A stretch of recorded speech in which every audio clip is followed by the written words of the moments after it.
J'avoue qu'on s'était pas trompé, c'est plutôt pas mal comme adversaire pour commencer la Ligue des Champions. Une adversité, de l'intensité, un pressing, une équipe joueuse qui n'a pas fait que défendre. Par moments oui, mais c'est une équipe qui a ouvert le jeu aussi. Chapeau à Newcastle pour leur match, mais le Barça s'en sort vainqueur. Et il y en a des choses à dire sur le match.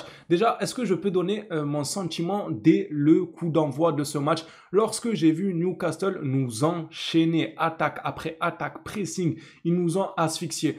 Pour ma part, zéro stress. Mais genre zéro. J'étais en mode, certes, il y a une infime chance qu'ils arrivent à trouver le but lors de leur moment fort dès le début du match. Et là, ils prennent le score à leur compte, ils peuvent te dicter le rythme du match, t'endormir, etc. Te faire découvrir car tu es mené 1-0, donc tu es obligé de libérer des espaces, donc te prendre certainement des contre-attaques, des espaces terribles derrière. Bref, tu aurais pu être dans un sacré pétrin si leur piège s'était bien déroulé. Mais il ne s'est pas bien déroulé, vous me direz pourquoi. Je vous dirai, on ne cesse de louer notre milieu de terrain depuis le début de la saison, et avant même le début, parce qu'on disait tout le temps qu'on a une qualité incroyable au milieu de terrain, que ce soit les titulaires ou les remplaçants, et on l'a vu aujourd'hui. Je suis désolé, mais ce match-là, tu vas le gagner grâce à tes milieux de terrain, plus précisément Pedri et De Jong. La doublette là, wow, ouf, le contrôle technique au milieu de terrain, il fallait se lever de bonne heure pour leur enlever le ballon ce soir. N'allons pas trop vite, j'aimerais quand même conclure ce que je disais par rapport à la prise de risque de Newcastle dès le début du match. C'était à double tranchant. C'était soit on vient, on donne tout ce qu'on a le premier quart d'heure et on marque un but, on oblige l'adversaire à se découvrir comme je l'expliquais juste avant, ou bien on ne marque pas et on a fait une dépense d'énergie colossale qu'on ne sera récupérée au cours du match.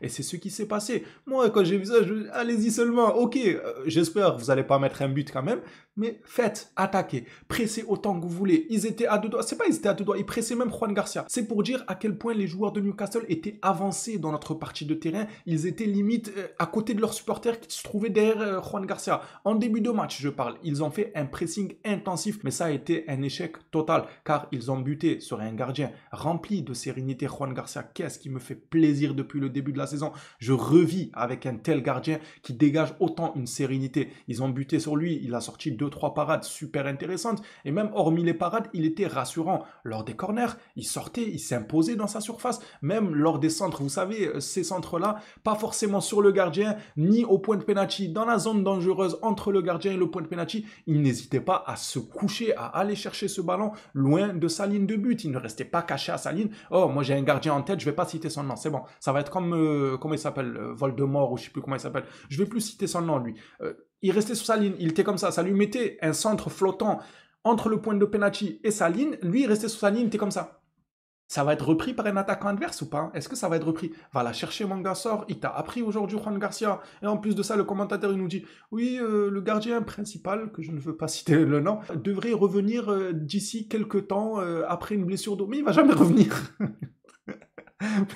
Mais lui, il est pas à la page, je crois. Faut qu'il fasse une mise à jour des efforts. Il va jamais revenir. Il va pas reprendre sa place, même s'il revient de blessure. C'est tout comme s'il était blessé parce qu'il restera sur le banc. Non, sincèrement, je ne suis pas là pour dénigrer, mais plutôt pour encenser les bons joueurs. Et Juan Garcia est un bon joueur. C'est un excellent gardien. Moi, il me plaît énormément dans sa manière de s'imposer dans sa surface de réparation et ses parades. Même la première ou la deuxième parade qu'il a fait lorsqu'il y avait hors-jeu de Newcastle, c'est lui qui la sort. Bon, il y avait hors-jeu, oui, mais moi, je la compte quand même comme une parade. Parce que dans un autre monde, ça se jouait à peu, il n'y a pas hors-jeu, il te la sort le gardien. Ça veut dire qu'il a répondu présent tout de même. Hors-jeu ou pas, le gardien a répondu présent. Je vais clôturer cette parenthèse-là de Newcastle qui ont pris un risque énorme en se dépensant autant que ça en début de match. Ça n'a pas payé. Et quand j'ai vu ça, cette prise de risque, je me suis dit, les Blaugrana, on peut se frotter les mains dès le premier quart d'heure. Les équipes qui commencent comme ça sur les chapeaux de roue, sans lecture de jeu, sans forcément étudier ce que l'adversaire va te proposer, de quelle manière il va jouer. Est-ce que certains joueurs qui ont un rôle prédéfini à l'habitude auront de nouvelles consignes? On ne sait pas. Peut-être tu vas arriver contre un Barça, on va dire à Francky de jouer stopper, de jouer 5. Ça peut arriver. Le coach, il pète un plan avant le match, il veut sortir quelque chose de son chapeau à la Guardiola. Il décide de faire un remaniement tactique avec de nouvelles consignes pour Frenkie de Jong. Hop, Frenkie descend en tant que stopper et tu libères les espaces, tu distribues un peu vers l'avant, etc. Voilà. Ça aurait pu arriver, oui ou non? Et ça, tu le comprends comment? Lors des premières minutes du match, c'est super important, c'est clé. Je sais que j'en fais peut-être trop, mais pour moi, c'est la réalité. Les 5 à 10, voire 15 premières minutes du match, c'est là où tu fais ta lecture du match. C'est là où tu comprends où veut en venir l'adversaire, dans quel rythme il veut te faire tomber, quelles sont approximativement les consignes pour chaque joueur. Est-ce que lui, il dézone? Est-ce que lui, il monte? Est-ce que lui, il prend la profondeur? Est-ce que lui, il reste en défense? Est-ce que lui, il ouvre les espaces? Enfin bref, c'est là où tu captes. Eux, non. Ils sont venus à l'attaque.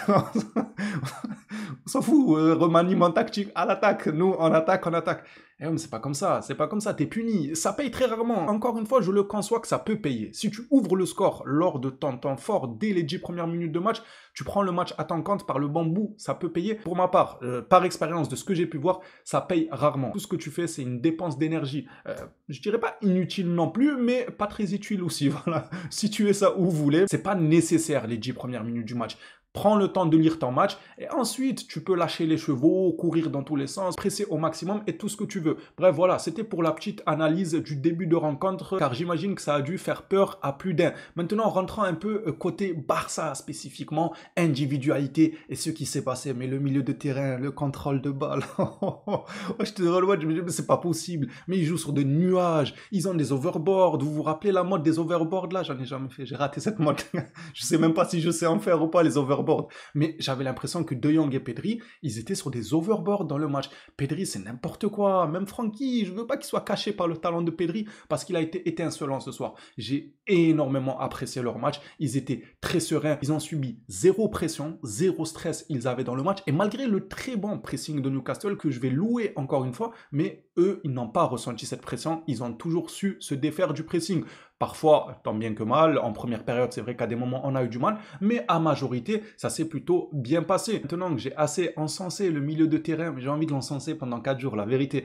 J'aimerais quand même parler du choix de Hansi Flick de titulariser Araujo pour les gaillards que Newcastle avait en attaque. Eh bien, il a bien fait. Araujo a répondu présent. J'ai apprécié son match, lui aussi. Dans les contacts, il était là, dans les duels, dans les airs. Bon, dans les sorties de balles, des fois, un peu, il a pêché, c'est vrai, il envoyait le ballon n'importe où, mais ça va. C'est pas non plus dramatique. J'ai beaucoup apprécié le match de Araujo. Je trouve que Hansi Flick a eu une bonne lecture de l'adversaire, de ses atouts. C'est des gaillards en attaque, donc il fallait leur mettre quelqu'un de costaud qui n'a pas peur de leur rentrer dedans. Et c'est même pas question de peur. Je ne dis pas qu'Eric Garcia et tout, c'est des peureux. Non, Eric Garcia n'a pas peur. Malgré sa taille, il fonce dans le tas. Ça, c'est un fait. Mais parfois, tu mets je sais pas quoi, la Wolverine. Tu mets Wolverine en attaque. Il fait 1m98. Eric Garcia, du haut de 1m79 ou 1m80, je sais pas.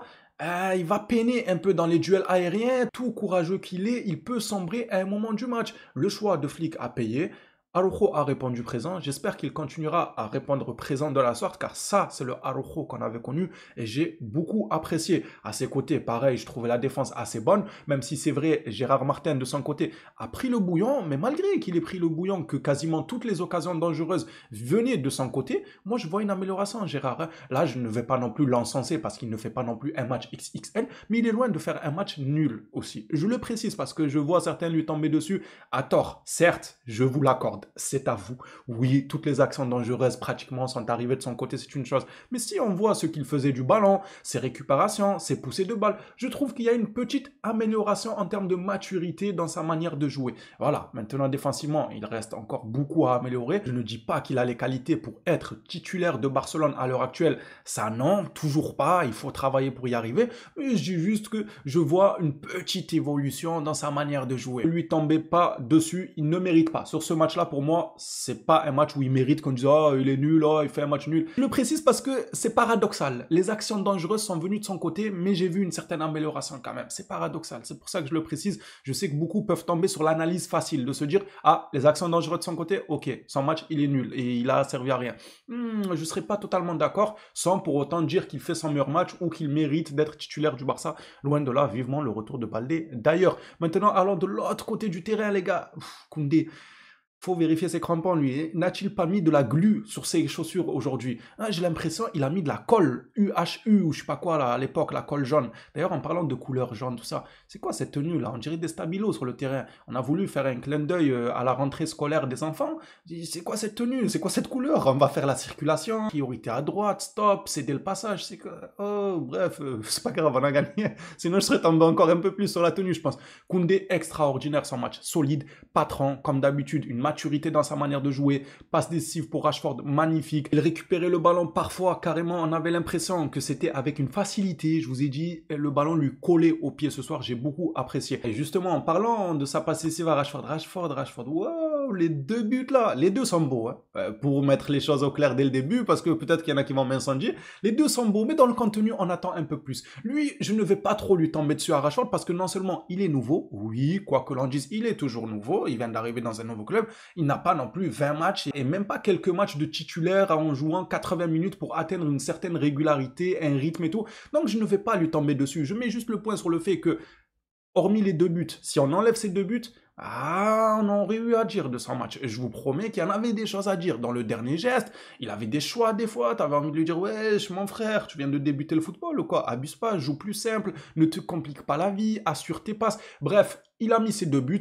Pour moi, je n'ai pas grand-chose à dire. Il nous sort deux buts magnifiques de la tête. Le positionnement et la tête croisée est très belle. La frappe, pareil, barre rentrante, rien à dire. Donc là, on va dire, il a effacé son ardoise pour ce match-là. Et même en réalité, sans avoir effacé cette ardoise-là, je ne serais pas tombé sur lui en priorité.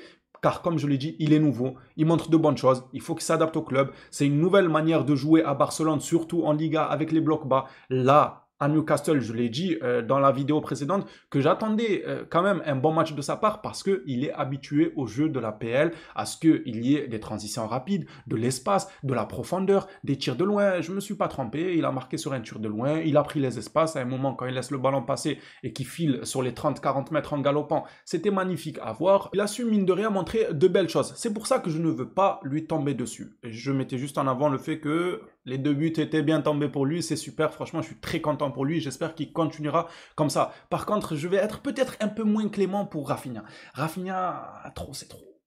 Quand il joue sur l'aile, collé comme ça à la ligne. En fait, quand je le vois collé à la ligne, des fois, je le compte même pas dans l'équipe.